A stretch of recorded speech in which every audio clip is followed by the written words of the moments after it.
하느님 혹은 성모님 이렇게 창문 하나로 우리와 마주하는 그림이다 라고 그렇게 어디서 들었던 것 같아요.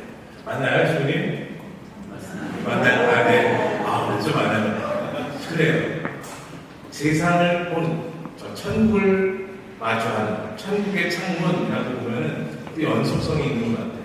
오늘 우리 함께 해주실 고승민 스테파노 신부님, 우리 프란치스코 신부님이십니다. 그쪽에 작은 형제 정동에 있는 그쪽에서 우리 이콘 교실을 하고 있습니다. 이름은 성 프란치스코 이콘 교실 담당자.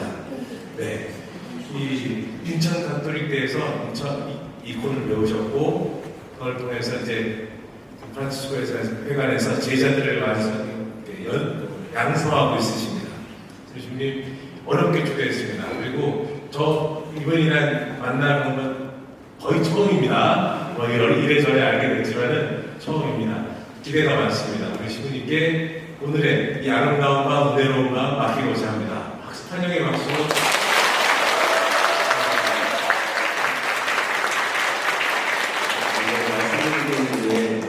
저는 신부가 아니고요. 수사라고 합니다. 혹시 예. 정말 여자 수도자를 수녀님이라고 남자 수도자는 수사라고 하거든요. 그래서 혹시 제가 신부가 아니고 수사니까요.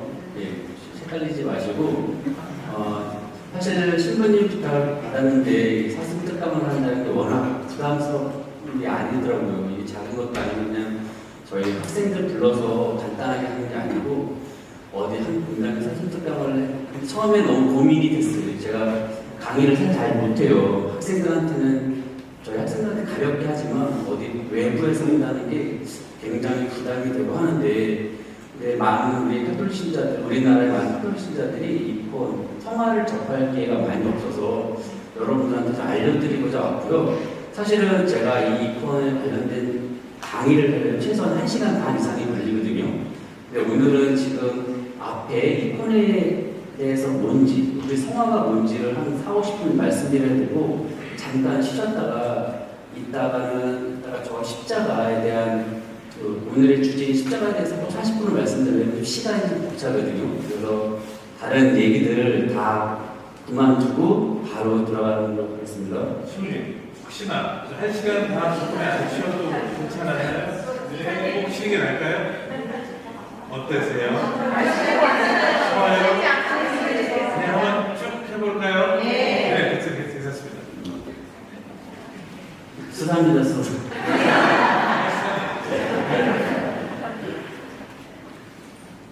이거는 가볍게 넘어가겠습니다. 보여주세요. 시간이 더 중요하고 제가 저희 젊은이들 이콘 교실도 하고요. 그리고 이제 저희 성서 모임 캠프 하면은 이렇게 그리는 수업하고 그리고 지금 이거는 이제 저희 정동에서 본 코스들 학생 사진입니다. 그래서 제가 하는 소임은 정동 본원의 격리 담당하고요. 그리고 이콘 교실은 두 가지 소임을 하고 있습니다. 자, 오늘 여러분들한테 말씀드릴 거는 성화, 우리가 말하는 성상에 대해서 말씀드릴 거예요. 여러분들이 성화라고 많이 들어보셨죠? 네. 성화가 뭐예요? 결국은 우리 거룩한 그림, 바로 성화예요. 성화가 성화. 근데 보시면 여러분들한테 너무 익숙한 성화들입니다. 많이 익숙하시죠? 네. 여러분들이 카톨릭 신자라면 이게 거부감이 없을 거예요. 이건 성상이겠죠. 십자가상. 그러니까 여러분들한테는 너무 익숙하실 거예요. 잘 보세요. 우리 카톨릭 성상이 굉장히 막 십자가가 고통, 순환, 슬픔 막 이런 표현들이 많아요. 자, 제가 오늘 여러분들한테 말씀드릴 거는 이제 성화에 대해서 말씀드리는데 살짝 이름을 바꿀게요. 왜냐하면 초기 그리스도교가 시작될 때는 그 사람들이 성화라는 한자 표현을 썼을까요? 아니에요. 성화는 우리나라의 동양권의 한자문화권에 와서 성화로 바뀐 거죠. 바로 처음에 그 그리스도교 미술은 바로 이콘이라는 그리스어를 썼어요. 자, 우리가 이콘이라는 이 그리스도교 성화는요, 예수님께서 탄생하시고 돌아가시는 그 배경, 그 때가 바로 로마 제국 시대예요. 그러니까 이거를 제가 얘기를 드리지 않으면 안 되는 게 바로 성화가 나올 때, 성화가 나오는 그 시기는 어떤 시기인가? 바로 로마가 저렇게 넓은 세상을 지배했을 때예요. 예수님께서 탄생하시고 돌아가시고 그리고 이제 그 후에 또 뭐 부활하시고 뭐 그 후에 이제 우리 많은 제자들이 전 세계적으로 그 그리스도를 알리러 떠났잖아요. 떠나면서 이분들이 한 가지 고민이 있었어요. 그리스도교가 처음에 이스라엘도 거기서 예루살렘에서 저 많은 제자들이 전 세계로 가서 이제 예수 그리스도를 알리는데 보니까 이제는 그쪽 사람들만 아니라 다른 민족 그리고 언어가 다른 거, 그 문화가 다른 거, 그리고 상류층도 아니고 귀족들도 아니고 약간 아래 못 사는 사람들에 대한 이제 그리스도를 설교가 시작되는데 언어가 안 통하는 거예요. 또 글을 모르는 사람들이 많은 거예요. 그러니까 예수 그리스도를 알려야 되는데 말이 안 돼. 문화가 달라. 그리고 읽지를 못해. 어떻게 해야 되지? 그래서 생각한 게 그래. 이게 말이나 어떠한 책이 아니라 그리고 그 당시는 책을 지금처럼 구하기가 쉽지 않았어요. 막 양피지에 그런 걸 적어서 하고 막 그러다 보니까 그러면 우리 이거를 시각적으로 뭔가 그려서 하면 어떨까라고 해서 생각했던 것들이 바로 이콘의 시작이에요. 그래서 처음에 그리고 이콘이라는 단어가 시작된 것도 처음에 고대 그리스도 담다라는 동사에서 기원해서 나중에 그리스도 이콘이라고 하는데 이콘이 뭐냐? 바로 어떠한 성화를 모사하는 그 원형과 닮은 그림 초상 이렇게 말하는데 결국은 어떠한 이미지라고 생각하시면 돼요. 이미지. 그래서 저기 창세기나 그래서 저기 단어가 나오는데 저거를 모티브로 해서 어원으로 해서 바로 에이콘에서 이콘으로 오늘날 바뀌었다는 겁니다. 자, 이콘이 뭐냐? 딱 한 가지만 기억하시면 돼요. 예수님, 성모님, 성인, 성녀, 천사 그리고 성령과 함께 그리스도교 전세의 역사적인 사건을 이미지화시킨 거룩한 이미지를 바로 이콘이라고 합니다. 바로 이 이콘이 나중에는 동양권 문화에서는 성화로 한자로 바뀐 거예요. 그래서 여러분들이 이콘 하면은 다른 사람들의 초상화, 풍경화, 정문화 다 필요 없어요. 그런 거 생각하지 마세요. 오로지 어디요? 그리스도교와 관련된 인물과 우리 성경 말씀을 어떠한 이미지화시킨 걸 바로 이콘이라고 기억하시면 돼요. 그래서 나중에 이제 이따가 말씀드리겠지만 이콘이라고 불러지다가 나중에 이제 우리가 카톨릭에서는 중세를 거쳐 르네상스에 와서는 이콘이라는 개념보다는 어떠한 거룩한 그림, 그러니까 성화, 종교예술 그런 식으로 좀 명칭이 바뀌어요. 그래서 우리가 성화라고 할 때 보통 이콘, 그리스도 미술, 예술, 종교 미술 이런 그거 성화 이런 언어 단어들이 있습니다. 보시면 이거는 프레스코예요. 천장 프레스코인데 다 보세요. 내용이 바로 예수님을 주제로 한 내용이에요. 예수님이 아담과 하와를 지성소, 그러니까 정교회에서는 지옥이라는 개념보다 약간 연옥 거기서 이렇게 아담과 하와를 이렇게 빼 올린다, 지옥에서 들어 올린다는 그런 개념이 있는데 바로 저런 예수님을 주제로 그리거나 바로 이거는 이제 성모 마리아, 성모님을 그린 거예요. 그리고 이거는 뭐예요? 예수님의 탄생이잖아요. 그러니까 주제를 한번 잘 보세요. 이거는 설모 7구죠? 이거는 천사예요. 그리고 이거는 이제 복음서인데 당시에 필사본, 양피지 이런데 그 당시 복음서를 그림으로 쓰면 내용을 쓰면서 그림으로 표현한 것들. 이것도 이제 복음서 당시 옛날 복음서죠. 이것도 이제 800년 복음서에 4대 복음사가를 그려놓은 거예요. 자, 저거 보시면 아시겠죠? 전체 내용 공통점이 뭐예요? 우리 그리스도, 불교, 이슬람교가 아니에요.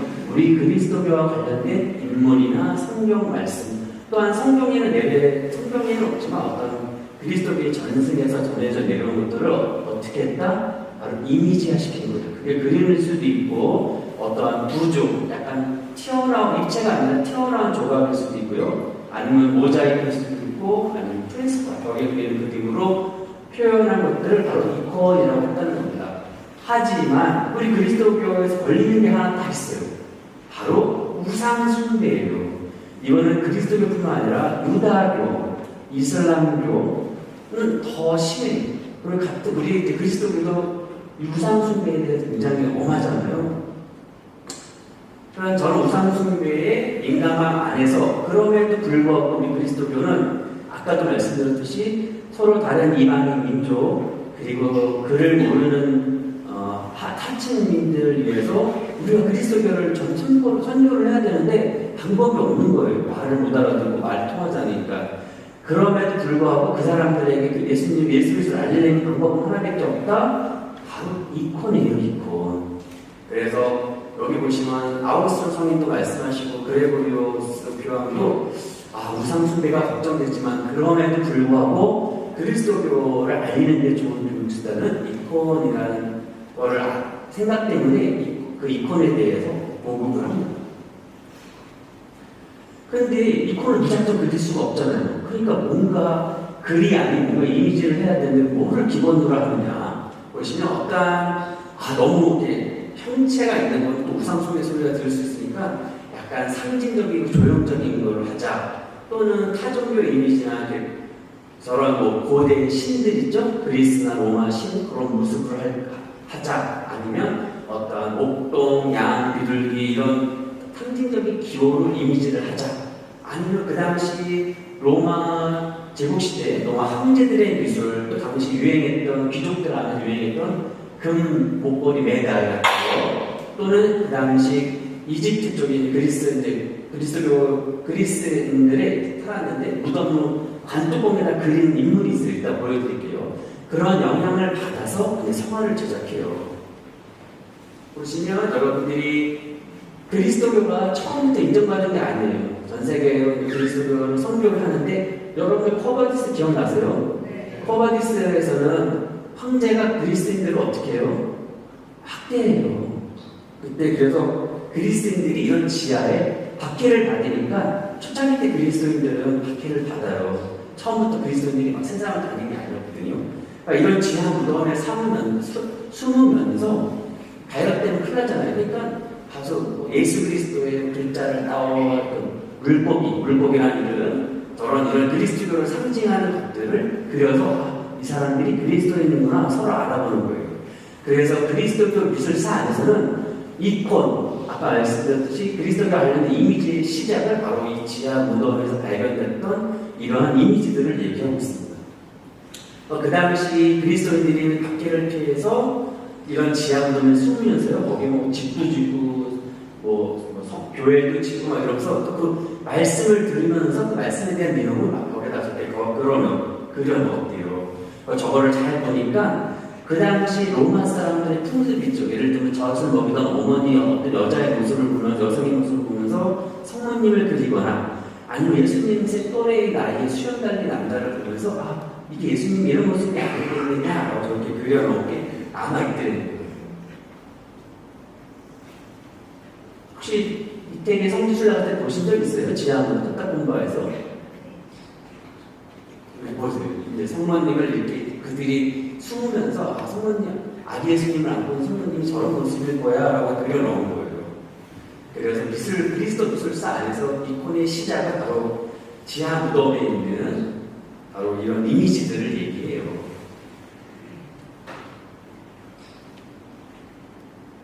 그리고 이제 구조, 아까 얘기했지만 일체는 우상숭배에 대한 그런 민감함 때문에 일체는 안 하고요. 저렇게 구조적으로, 그래서 위에는 위에는 구약에 대한 내용을 조각하고 밑에는 신약에 대한 저게 다 지하 무덤이 있다는 거예요.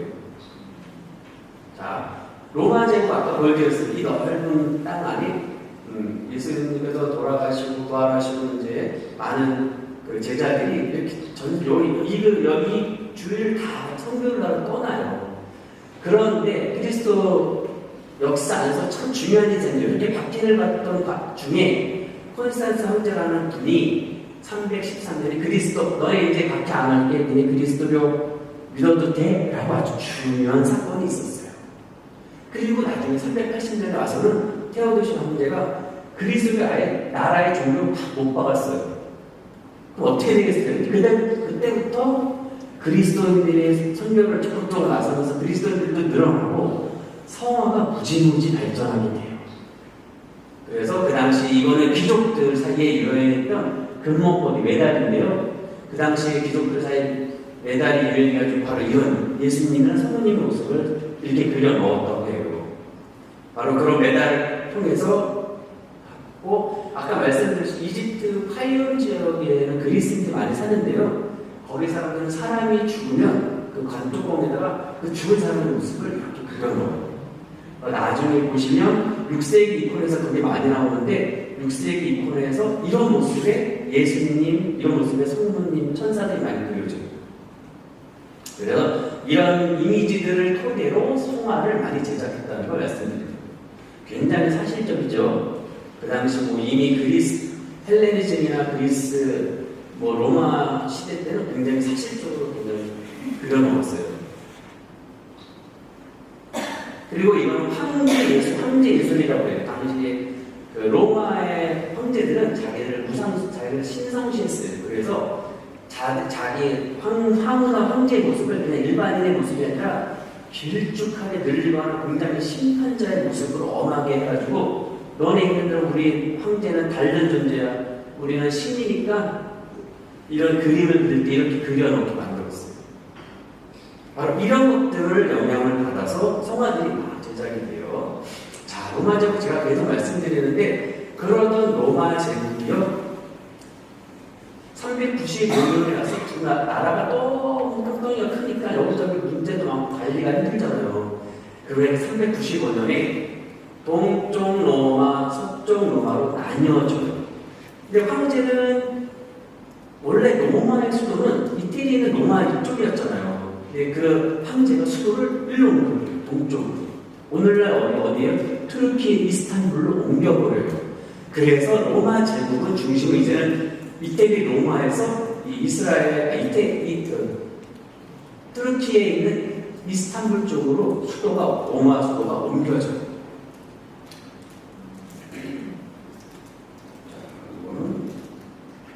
바로 이게 이제 아까 동로마 제국으로 옮겨졌는데요. 그래서 동로마 제국이 바로 여기가 이태리라면 여기 이스라엘 이쪽 흑해고요. 그리스 동유럽 해가지고 이쪽으로 해서 수도가 옮겨진 로마의 모든 중심이요.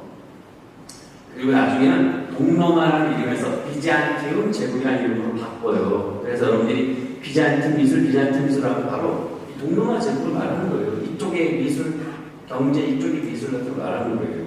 그래서 이쪽 사람들은 더욱더 성화를 발전시켜요. 거의 동로마 제국, 비잔틴 제국은 거의 1000년 이상을 잘 유지를 하거든요. 그러니 아주 풍요롭고 수도가 옮겨지니까 너무 풍요롭고 많은 예술도 발전하고 경제도 풍요로워지고 그러니까 성화가 굉장히 많이 제작이 됐어요.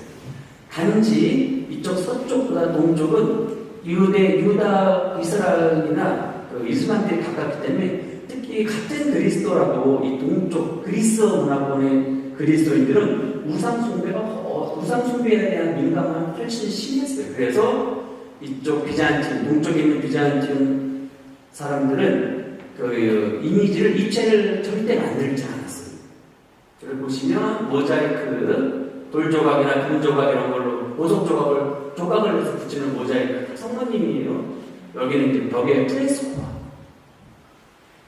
그리고 이거는 이제 재단 위에 또 이것도 모자이크 금조각으로 한 모자이크.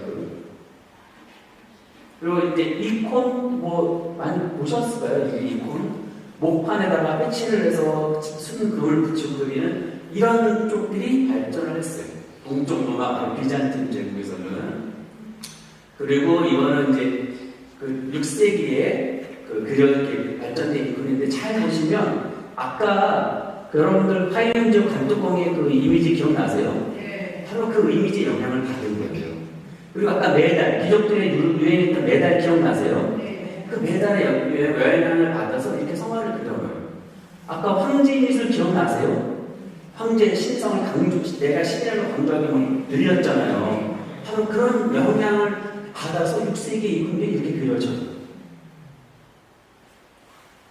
이 예수님 안에 권능자 그리스도, 판토크라토라고 많이 보셨죠? 이게 굉장히 유명한 건인데요. 바로 올 거예요. 소화제가 독서되고 있어요. 그래서 잘 보시면 그냥 예수님을 따르는 분이 아니라 그 예수님 안에 눈동자를 통해서 아버지의 강한 부성, 심판자로서 어머니의 자유롭고 이런 어머니의 모성, 그리고 이런 손가락을 통해서 신성과 인성, 그리고 삼위일체 강조하고, 그리고 이 손가락의 글씨 모양을 통해서 나는 예수 그리스도라는 것을 이런 식으로 다 그림 안에 넣어요. 이건 안에. 그래서 글을 모르던 사람들도 이거를 보고 이 얘기를 들으면 아, 예수 그리스도 이런 분이시구나 라고 아는 거예요. 바로 이게 이콘의 역할이에요. 보시면 그렇게 그려져요. 이분들이 바보라서 이렇게 그리는 게 아니에요. 자, 그럼 아까 동쪽 로마는 저런 상황, 모든 수도가 동쪽 로마로 와서 푸르게 발전을 해서 비잔틴 제국이라는 이름으로 바뀌었어요. 그러면 수도가 옮겨진 서쪽 로마는 어떻게 되겠어요? 서로만은요, 이 상황에서 계속 막 여기저기 주위 나라가 침범을 하고 난리가 나고 그러다 보니까 나중에 쪼그라져요. 쪼그라져가지고 서로만은 480년에 망해버려요. 없어져버려요. 아까 거기 동쪽 로마 비잔틴 제국은 1454년까지 넘어가요. 그러다가 그냥 왕국 이렇게 살다가 800년경 신성 로마 제국이라는 이름으로 바로 이렇게 커져요. 그래서 이게 나중에는 어떻게 돼요? 오늘날 르네상스 시대 아니죠? 그때까지 이어지는 겁니다. 그래서 서로마 제국에서는 회화는 이런 식으로 뭐 복음서의 필사본으로 이런 식으로 그려집니다. 그 당시는 아까 이콘도 그렇지만 그 당시는 사람들이 이렇게 막 진짜 사람처럼 그려놓지 않아요. 그리고 서쪽 로마는 나중에 뭐 중세에 가서 이런 조각들이 발전을 해요. 성당들이 교회 건축이 막 유행하면서 거기에 막 조각들을 새겨놓아요. 전례적으로. 그리고 나중에는 이제 르네상스까지 이어지면서 굉장히 사실적인 성화로 바뀝니다. 또 하나 이 역사 안에 그리스도의 역사는 중요한 사건이 뻥 터져요. 730년부터 843년 성상 파괴 운동이라는 게 생기는데요. 어떤 게 있냐면 일단 황제가 교회의 힘이 세지는 걸 원하지 않으니까 교회를 밟아야겠다는 생각도 있었고요. 아까 얘기했듯이 그리스도가 국교화되면 성화가 엄청 발전했잖아요. 나중에 어떻게 돼요? 사람들이 성화를 너무 발전시키다 보니까 나중에는 성화를 공경하고 이렇게 하던 것을 나중에 성화를 숭배를 해버려요.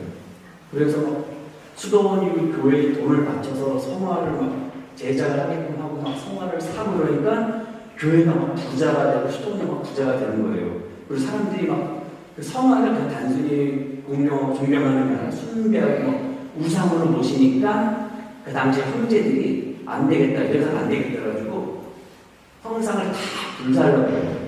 로마 제국의 그 성상을 인정을 못하게 해요. 그래서 730에서 843년 거의 120년간 황제들이 바뀌면서 성상 안 돼, 성상 괜찮아, 성상 안 돼, 성상 괜찮아 120년간 그런 식으로 되다가 마지막에 성상을 인정하는 걸로 승리가 돼요. 그래서 오늘날까지 우리가 성화 이거를 볼 수가 있었던 거예요. 그래서 이게 굉장한 교회 안에서 이때 엄청난 성화들이 많이 파괴되고 없어졌어요. 이콘들이요. 그래서 이거 그림 보시면 이게 굉장히 중요한 사건이라는 거. 그러면서 아까 이제 성상 파괴 운동을 시작으로 해서요. 로마 그 황제가 서쪽의 로마에게도 이제 너네 성상을 빨리 없애버려요. 근데 서쪽 로마는요, 옛날부터 로마 시대 때부터 서쪽 로마는 집에 토착신을 모시거나 수호신을 모시는 그런 영향이 있어서 또한 로마 제국 시대에 막 우상수를 많이, 신을 많이 만들었잖아요.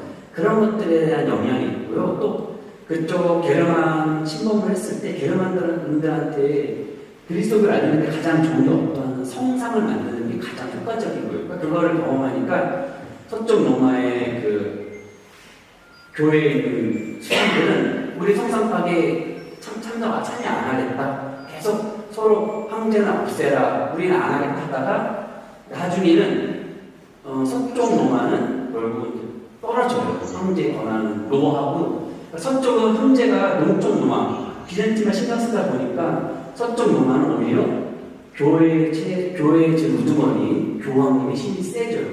그러면서 그 당시에 그 이탈리아 사람들도 동쪽 로마의 황제에 막 반감이 생겨가지고 나중에 딱 분리가 돼요. 말을 안 듣는 상황 벌어져요.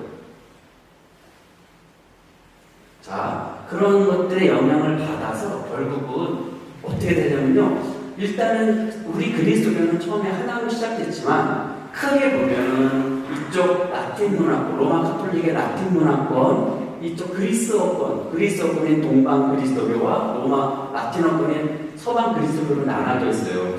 그래도 문제는 없었어요. 같은 그리스도교로서 서로의 다른 문화 안에서 계속 그리스도교를 선교하고 전례 안에서 계속 지금 살아가고 있거든요.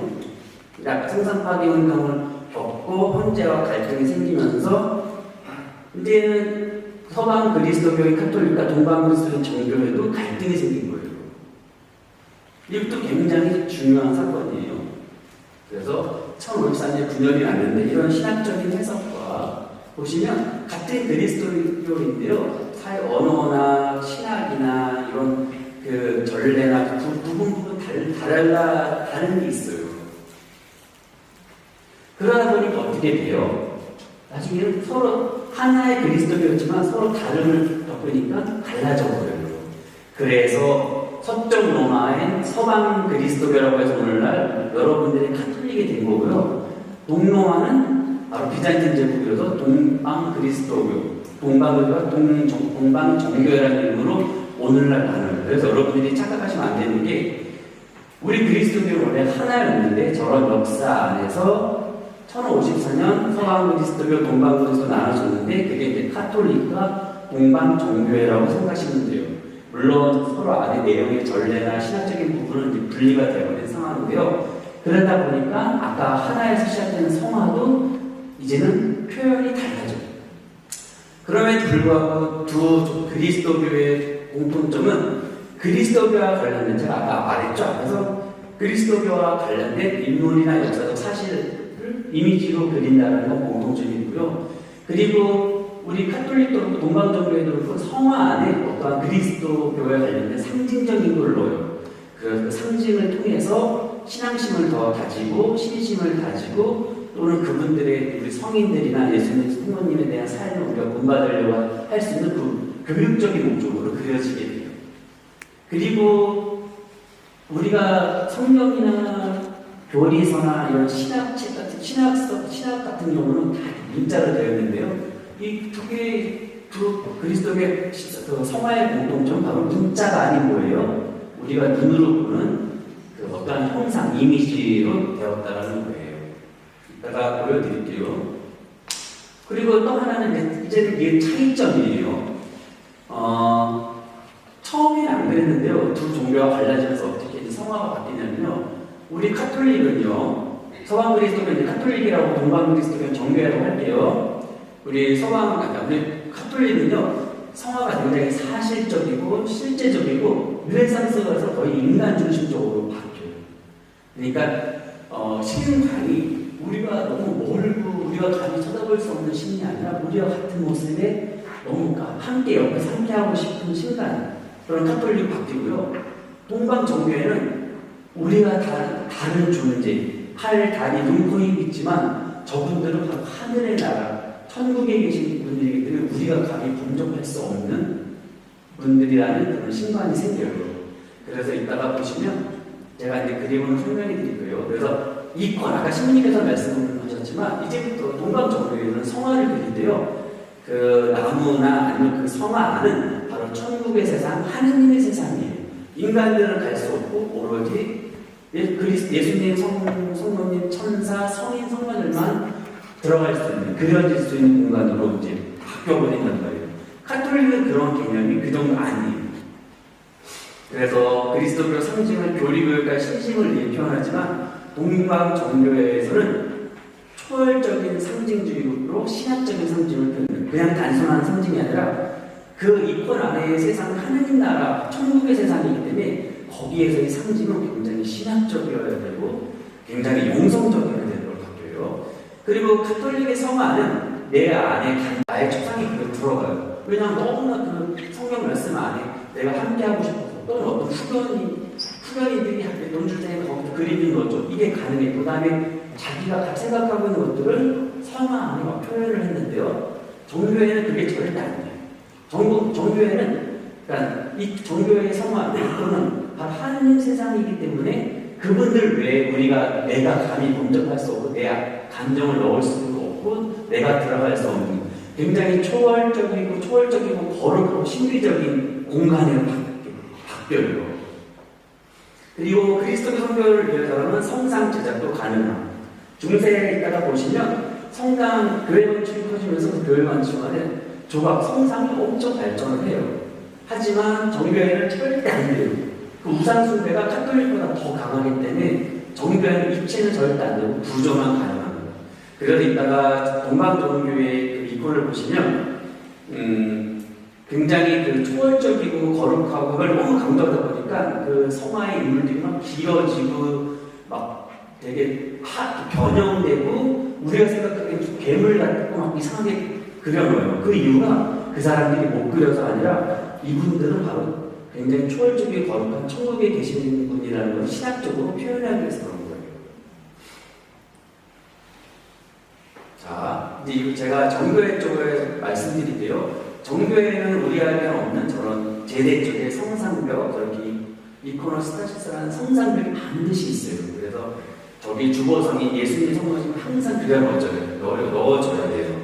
그래서 저기는 성직자, 사제 외에는 일반인들은 들어갈 수가 없어요.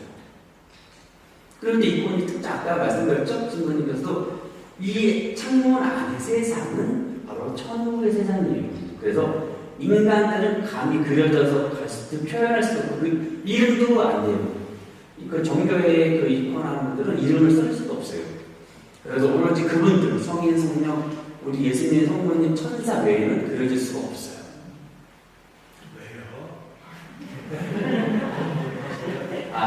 아까 성상 파괴 운동 이후 하도 이제 사람들이 숭배하고 문제가 되니까 그 동방 정교에서 이콘 규범이라는 걸 만들어서 이콘을 그릴 때 함부로 못 그리게끔 규범을 정했어요.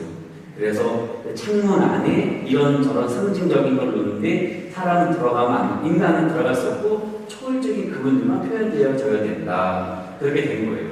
여러분들 우리 카톨릭에도 신약이라는 게 있잖아요. 신약이 뭐예요? 이게 그냥 쓴 그 성경이나 그런 내용이 아니라 하도 카톨릭 안에도 이단들이 막 난리가 나니까 이단들이 설치지 못하게끔 신학 박사들이나 그런 분들이 이거는 신학적으로 안 된다, 그게 바로 신학이에요. 그것처럼 정교에서 바로 이콘 규범이라는 게 생겨요. 그러니까 그런 성상 파괴 운동 한번 된통 당한 게 있어서 9세기 성상 파괴 운동이 끝나고 10세기 오르는 그런 규범칙이 생겨요. 그래서 저런 거 그릴 때도 저기에서 칼라도 이런 의미가 있고 황금 금 바울스가 이런 내용들이 저기에 다 들어가 있어요. 여러분 보시면 이콘은 우리 카톨릭과 다르게 금방을 굉장히 많이 써요. 이콘은 우리가 그림이 아니라 이콘 정교에서는 이콘을 필사한다고 해요. 우리가 여러분들 문당에서 성령을 카톨릭에서 필사하잖아요. 정교에서는 이콘 그리는 거를 그림으로 필사한다고 표현해요. 그래서 이콘을 그리는 작가들은 그 예술가들이라고 부르지 않아요. 필사가라고 불러요. 그래서 이콘을 그릴 때 바로 이 예수님, 성모님, 아버님들을 그려서 이 금박을 많이 써요. 그러면 이콘 안에서는 그 규범 안에는 금박은 태양빛이 아니라 하느님의 빛이에요. 그런 상징적인 거룩한 빛이고 영적인 빛이고 천국의 찬란한 상징이에요. 그렇기 때문에 금박을 쓰는 거예요. 금박이 돈이 많아 쓰는 게 아니에요. 카톨릭 교회에서 성악을 나중에 르네상스 시대 보면 그건 하느님의 빛이 아니에요. 바로 자연빛이에요. 자연빛. 모자이크 금방 말했어요. 예, 모자이크. 그래서 그런 의미는 최대한 천국을 많이 거룩하고 영광스럽게 표현해 준 거죠. 그리고 후감, 카톨릭 후감은 있어요. 근데 종교의 후감에 대한 개념은 더 신학적으로 영성적으로 강해요. 빛나는 영광이자 하느님을 하나 되는 사람의 충만여는 하느님이 빛을 상징합니다. 그래서 반드시 후감을 넣고 후감에도 금박을 넣는 경우가 많고 후감을 또 아름답게 꾸며요. 그리고 이콘만 있는 건데요. 이콘은 아까도 얘기했지만 하느님 천국의 세상이기 때문에 시공간이 초월이에요. 시공간이 정해져 있지 않아요. 그러다 보니까 이렇게 탄생부터 어떤 일대기적인 거를 하나 안에 다 그려놓어요. 거기는 바로 천국의 시공간을 초월하는 곳이기 때문에. 그리고 저 천상, 그러니까 천상의 세계와 지상 세계를 한꺼번에 그려놓어요. 근데 카톨릭에는 이런 성화가 아예 없어요. 아예 거의 없어요. 이렇게 표현되는 게. 그리고 우리 카톨릭 같은 경우는 아까 말씀드렸듯이 중세 와서는 교회 건축이 엄청 발전을 해요. 대단하죠? 그러다 보니까 이제 중세까지도 입체처럼 어떤 구조적인 조각의 성상들이 많이 발전했고요. 그리고 스탠디글스 아시죠? 이것들이 엄청 발전. 이거는 저기 정교회는 없는 거예요. 우리 카톨릭에만 있는. 자, 그리고 이제 두 그리스도교의 성화에 대한 차이를 말씀드리면 이게 정말 중요한데요. 지금 계속 나오는 얘기가 뭐냐면 우리 카톨릭은 나중에 르네상스에 그게 굉장히 르네상스가 시작하면서 굉장히 그게 강한데요. 카톨릭의 성화는 되게 인간적이고 사실적이고 실제적이다 보니까 모든 성화가 바로 이런 원근법이 적용돼요. 우리가 요즘 세상에 볼 수 있는 거 있죠? 가까운 게 크고 멀리 있는 건 작게 그리는 거. 바로 인간의 중심에서 그분들, 우리 성인, 성령, 예수님 성분들을 바라보는 관점이에요. 우리가 그분들을 이렇게 바라보는 거예요. 정교회는요, 천국에 계신 그분들이 우리를 바라보는 거예요. 그래서 나중에 이분들을 보시면 발판이나 어떠한 뒤에 풍경들이 너무 부자연스러워요. 그게 바로 이 원근법이라고 해요. 이걸 역원근법이라고 해요. 이거의 차이예요. 이거의 차이. 나중에 보여드릴게요. 그래서 관점이 달라요. 하늘에 계신 분들이 우리를 내려다보는 관점으로 그려지고 우리 카톨릭의 성화는 인간 중심에서 그분들을 하늘에 계신 분들을 바라보는 관점으로 그려져요. 자, 애도인데요. 카톨릭에 보시면 어때요? 이건 자연스럽죠? 자연스러워요. 왜냐하면 카톨릭은 되게 인간 중심적이고 사실적이고 실제적인 거로 성화를 원하니까. 그래서 자연스러운데 정교회 보세요. 정교회 관뚜껑 어색하지 않으세요? 관뚜껑이 저런 모양 원래 저렇게 반대로 돼야 돼요. 자연스럽게 하려면. 바로 그러다 보니까 더욱더 이런 천국이 하느님의 나라의 사람들이 우리를 보는 관점이기 때문에 이 안에 천국의 세상을 훨씬 강조를 해요. 근데 우리 카톨릭 성화는 이 안에 천국의 세상이다라고 강조하지 않아요. 단지 저 성화를 통해서 카톨릭 그리스도인들이 신앙을 고착하고 더 열심히 믿고 따르고 예수님 성모님에 대한 걸 더 이런 신심적인 게 강해요. 최후의 만찬 보세요. 자연스럽죠? 정교의 최후의 만찬 보세요. 예수님이 저 뒤에 있는 게 더 커요. 그러니까 이게 이런 이유예요.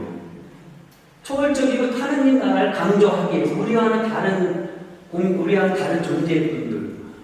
우리는 이 예수님 내가 저 안에 끼어들고 싶고 저분과 함께하고 싶고 이런 신관이 달라요. 신관이. 그리고 이거는 이제 베로니카의 수건이라고 아시죠? 여러분들. 그래서 그 베로니카의 수건을 드리는 거 이게 가장 중요한 이제 성화들인데요. 이때부터는 이제 우리 카톨릭에서는 이콘이라는 개념보다 성화란 종교 예술화 개념이 강해져요. 르네상스 시대는. 근데 뭐 종교에는 계속 이콘 불려지는 거고요. 그리고 굉장히 사실적이잖아요. 어떤 예수님이 인간적인 사실적으로 그려지는데 동방정교회는 만딜리온 아케이로 포에티스라고 가지고 거룩한 천의에 새겨진 성안, 거룩한 얼굴 또는 사람으로 그려지지 않고 당신이 직접 우리에게 육화의 신비를 보여낸 증거라는 표현으로 만들리온 또는 아케이로 포에티스라고 해요. 그래서 정교회는 이 이콘은 굉장히 중요하게 생각해요. 이게 정교회 이콘의 시작이다. 왜? 지금까지 모든 아까 지하문답에서 발견된 모든 그 그리스도의 미술 안에서의 그림들은 사람들이 그린 거예요. 이건 뭐예요?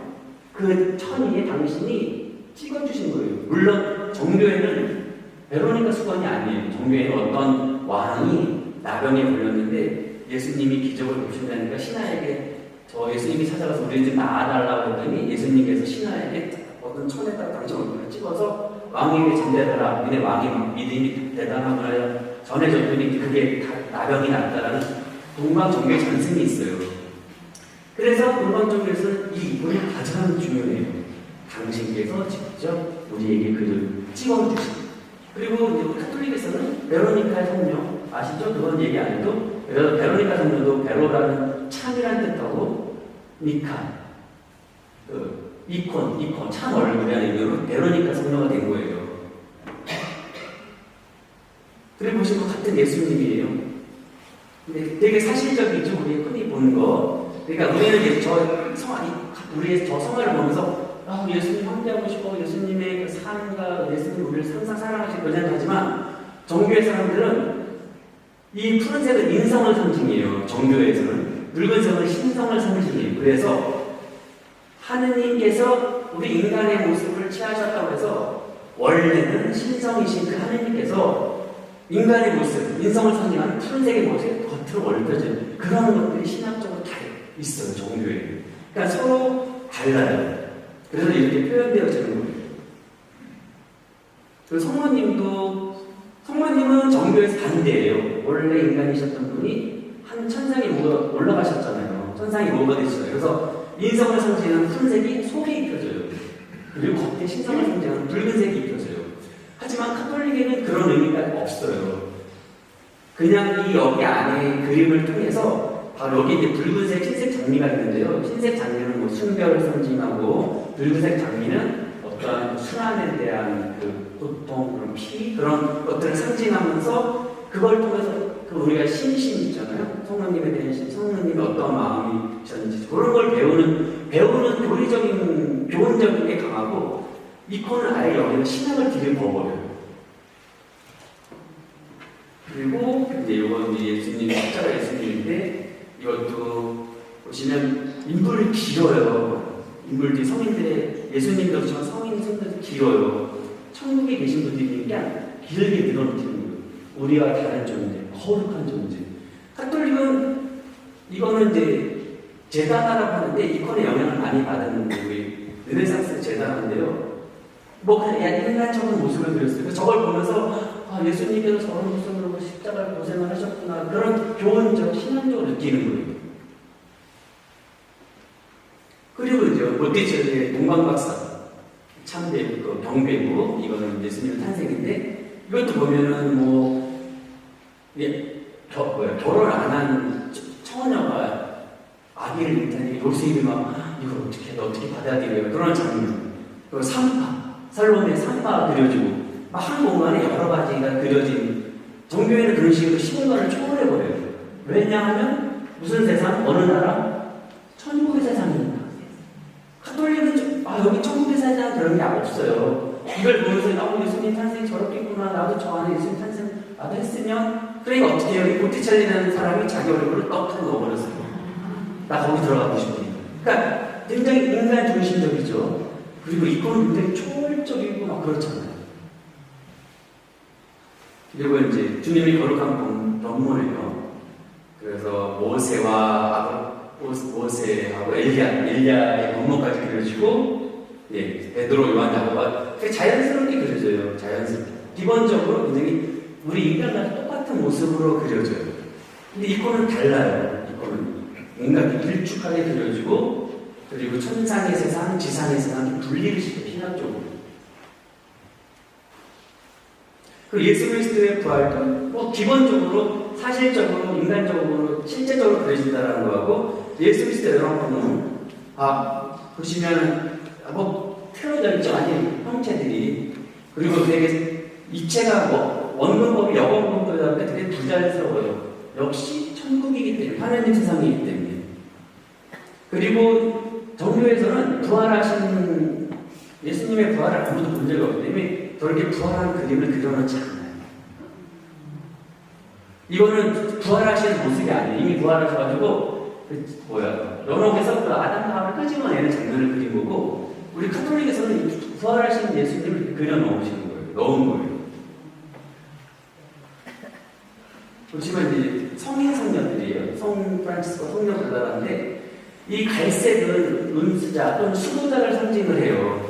그래서 성 프란치스코의 규칙서와 그다음에 성녀 불가라가 이전에 무슬림들이 수도원 신고했을 때 성체로 물리치는 저런 상징적인 걸 넣어가지고 역시 이분들은 천국에 계신 하느님 나라에 계신 분들이다라는 거룩함, 초월적인 것, 신비적인 걸 강조하는 거고 사실적으로 그려지죠.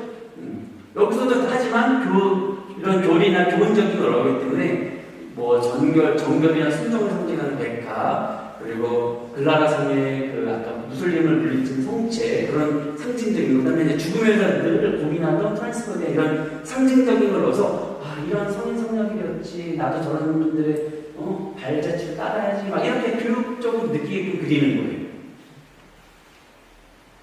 그리고 이거는 이제 제다나 그래서요, 이 카톨릭도요, 비잔틴 시대에 많은 이권 필사가들이 이태리로 많이 와요. 그래서 영향을 받아요. 그러니까 정통적인 이콘의 모습은 다르지만 막 금방하고 이콘이 비슷하게 이런 식으로 이콘 제다나가 그려져요. 우리 카톨릭 안에서도. 18세기에 러시아 정교회가 폴란드를 침공하면서 거기 갔더니 거기 카톨릭 국가잖아요. 폴란드에 정교회가 너무 멋있는 거예요. 그 영향을 받아가지고 맨날 이렇게 이걸 그리던 걸 이런 식으로 그려요. 그러니까 서로 영향을 주고받아요. 그래서 제가 이거를 보시면 이제 두 교황님께서 저 이권 성화를 축복하시고 하는데, 이거 뭘 말씀드리는 거냐면, 이거를 보기 전에 카톨릭 신자들은 저 이권에 대해서 이건 우리의 성화 아니야, 이거는 동방정교의 성화이기 때문에 나는 저거 인정하지 않아, 우리가 그렇게 왜 이렇게 괴물같이 그려서 난 저거 너무 싫어, 이런 분들이 엄청 많아요. 근데 물론 요즘에는 성주순례 가시고 이런 강의 들으시면서 마음이 조금 바뀌시는데, 동방정교에다 서방 카톨릭이 중요한 게 아니라 그 그려진 분이 누구예요? 바로 그리스도 관련된 인물, 예수 그리스도, 성모님, 성인, 성녀, 천사, 그리고 성령 말씀이기 때문에 우리 카톨릭 신자도 비록 정교회에서 많이 그려졌지만 이것도 우리가 여러분들 이태리 가시면 각성당에 이건 다 묻혀져 있어요. 그렇기 때문에 앞으로라도 이 이권을 보시면서 이건 우리 게 아니라고 말하시면 바보예요, 바보. 다만 서방 카톨릭이 저거를 끝까지 유지한 게 아니라 그 역사 안에서 르네상스를 맞으면서 실질적으로 생활을 바꾼 것 뿐이지 저게 우리 건 아니라고 생각하시면 안 돼요. 그래서 제가 사실은 이제 이런 걸 말씀드리고자 여러분들한테 강의를 하는 거였고요. 자, 마지막으로 이권이 뭐다? 우리가 말한 성화가 뭐다? 그리스도와 관련된 인물, 성경 말씀을 글씨가 아닌 뭐다? 이미지화 시킨 거다. 그래서 이권 또는 우리 성화는 바로 뭐냐면요, 그림으로 그려진 성경이면서 신학이면서 교리서예요. 그래서 카톨릭은 이제 지금은 카톨릭은 우리가 말씀을 듣고 쓰고 하잖아요. 정교회는 지금도 말씀을 바라보면 영성이고 카톨릭은 말씀을 들으면 영성이에요. 그래서 정교회에 가보시면 사방팔방이 다 이권 프레스가 모자이크 다 박혔어요. 그래서 마치 천국에 온 거죠. 그래서 지금 그리스도교가 그런 식으로 성화를 발전시켰다는 거. 그래서 이제 이콘은 정교회에서의 이콘은 좀 더 신학적인 영성적으로 초월적이고 거룩함을 강조했다는 거고, 카톨릭은 사실적이고 인간 중심적이면서 조금 더 신간, 하늘에 계신 분들이 우리와 가깝고 내가 늘 그분들과 함께하고 싶은 갈망이잖아요. 그래서 교훈적이거나 이런 교리서적인 의미로 많이 썼다라는 걸 생각해 주시면 되겠어요. 자, 그러면 일부 이콘을 간단히 알아보셨는데 좀 어렵죠. 제가 말주는 없고 이제 1시간 반짜리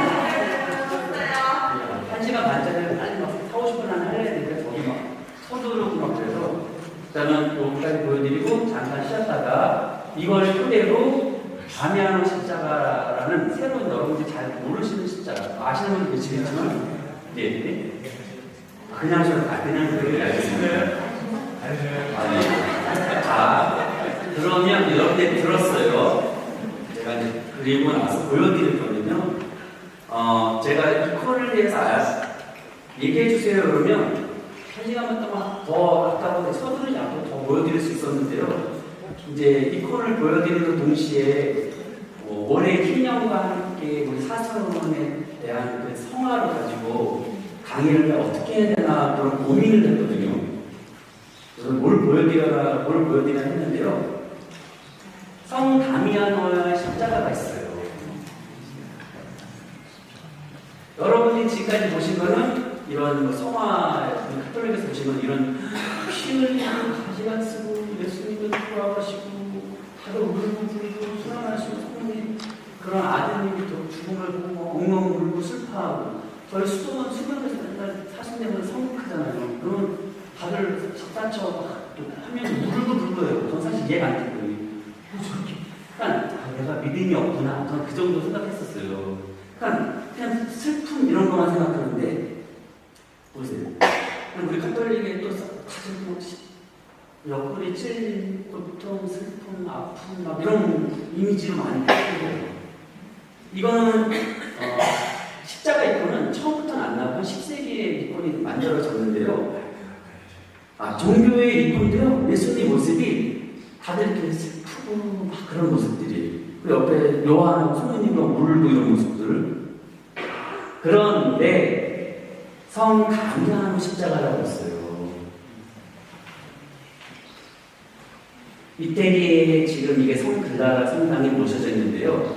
성 프란치스코가 이제 막 방황 생활을 하고 폐기의 시점에 들어섰을 때 너무 방탕하게 살다 보니까 삶이 회의를 느끼는 거예요. 그래서 자주 혼자 돌아다니다가 아시시의 성 밖에 다 부서진 성당을 갔는데 그게 이제 다미안 성당이에요. 거기 성당 안에 방금 보셨던 이 십자가가 다 모셔져 있는 거예요. 지금은 걸렸죠. 그 당시에 제대 밑으로 내려와 있었거든요. 그러고 한번 묵상을 하는데 갑자기 십자가 예수님 입을 떡 벌리면서 말씀을 하세요. 프란스코에 가서 무너지는 나의 집을 고쳐라 라고 프란스코가 깜짝 놀래요. 프란스코가 저 환시를 보고서 굉장히 고민을 하는데 예수님께서는 이 성당을 좀 고쳐달라는 거구나. 프란스코는 저거를 이유로 해서 자기 부모님의 재산 다 팔고 막 자기 부모님과 결별을 해서 나중에 가미하는 성당 와서 그 성당을 막 지어요. 저렇게 한시가 저거 지으라는 걸 생각하시고 그래가지고 그러다 보니까 같은 삶을 살기 위해서 사람들이 모여서 그 성당을 다 짓고 그런 중에 그 다 프란치스 성인과 거의 영적 친구와 같은 글라라 성녀가 와서 나도 너 같은 삶을 살겠다 하면서 프란치스 성인한테 서원을 해요. 서약을.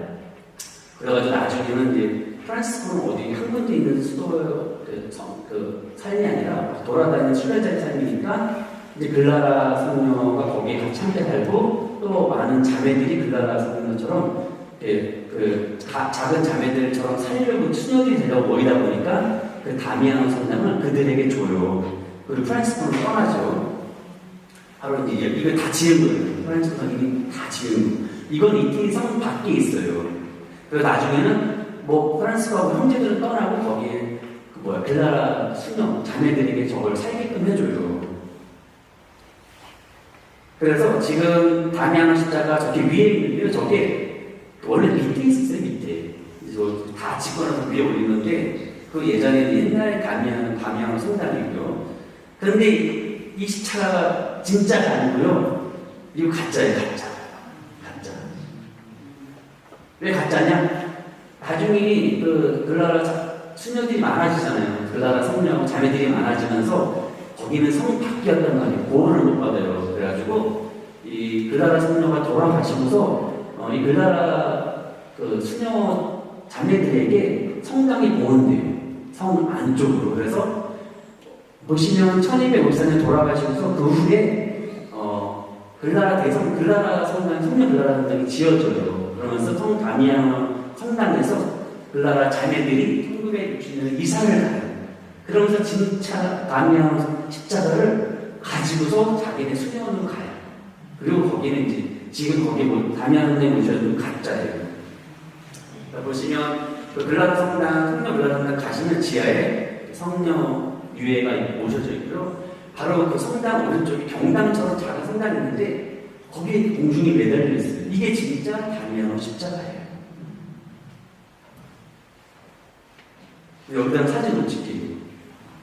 다미안 성당이 모셔져 있는데요. 약 높이가 한 2m 10 그리고 폭이 1m 30 그렇게 된다고 해요. 그래서 이 십자가는 영광의 그리스도라고 해요. 아까처럼 순환과 고통과 그런 슬픔의 십자가 아니라 영광의 그리스도라는 그런 형태의 십자가라고 해요. 그래서 12세기 말에 보급되었는데 아까 중세 로마네스크 영향도 있고 비잔틴 아까 동로마 기억하시죠? 동로마의 영향도 있는데요. 그러니까 아까 우리가 여러분들이 보셨던 그런 카톨릭의 해화의 요소보다는 그 비잔틴 제국, 동방정교의 이콘 요소가 섞여 있는데 그럼에도 불구하고 약간 이콘, 동방정교의 이콘 쪽의 영향을 좀 더 강하게 있고 있습니다. 그래서 영광스럽게 살아계시는 구세주, 권위가 있는 왕으로서 표현돼요. 우리 다니엘은 예수 그리스도가 우리의 삶의 중심이었던 이 십자가에서도 그분이 중심에 서 계신다. 예수 그리스도를 중심으로 서 있는 사람들은 예수 그리스도 중심으로 여러 사람들이 있다가 나와요. 제가 설명을 다 보여드릴게요. 그래서 이 성화의 예수님은 부활, 영광, 승리자의 예수님이 아까 여러분들이 보셨던 순환과 고통, 슬픔의 그런 예수님의 모습이 아니에요. 그래서 이따가 이제 자세히 얼굴을 보시면 예수님이 이렇게 찌그러지는 아프나 죽음의 얼굴이 아니라 환하게 내가 부활하고 너희들에게 영광, 부활의 영광과 그 승리의 기쁨을 줄 거라는 그런 기쁨, 아주 웃는 예수님이에요. 그래서 이 십자가는 로마의 양식이지만 비잔틴 영향도 받았고요. 그래서 이태리 스플레토에 지금 책이 좀 여러 가지 다른데 그 시리아 수도승이라는 얘기도 있고 세르기 그 수도승들이 가져왔다라는 얘기도 있는데 어디가 사실인지 잘 모르겠어요. 그래서 비잔틴 아까 양식을 보면 예수님의 얼굴과 천사들의 풍성한 머리카락 그리고 승리 예수를 나타내는 깃대 거의 같은 긴 십자가 이제 포도나무에 이게 바로 포도나무로 만든 십자가의 고정 인천이 그리 성단이 이게 약간 이콘의 형식이거든요. 그래가지고 이따가 그걸 자세하게 분리해서 보여드릴게요. 그리고 이 이콘의 표현은요 많은 말씀, 성경 말씀의 근거대로 그려지지만 가장 많이 영향을 받은 건 요한복음 말씀에 영향을 받아서 많이 표현했다고 해요. 그래서 보시면 요한복음의 기초를 둔 성화다. 요한복음은 빛과 어둠 사이의 투쟁을 묘사하고 있다. 그래서 성화의 마지막 싸움의 결과가 두드러진다. 승리를 거둔 그리스도의 몸이 어두운 배경과 사뭇 대조적으로 또 밝은 빛을 비추고 있다. 그리고 붉은색은 사랑을 상징하며 이콘에 대한 모든 것을 뒷받침해주고 있다. 붉은색의 색은 많이 그려져요.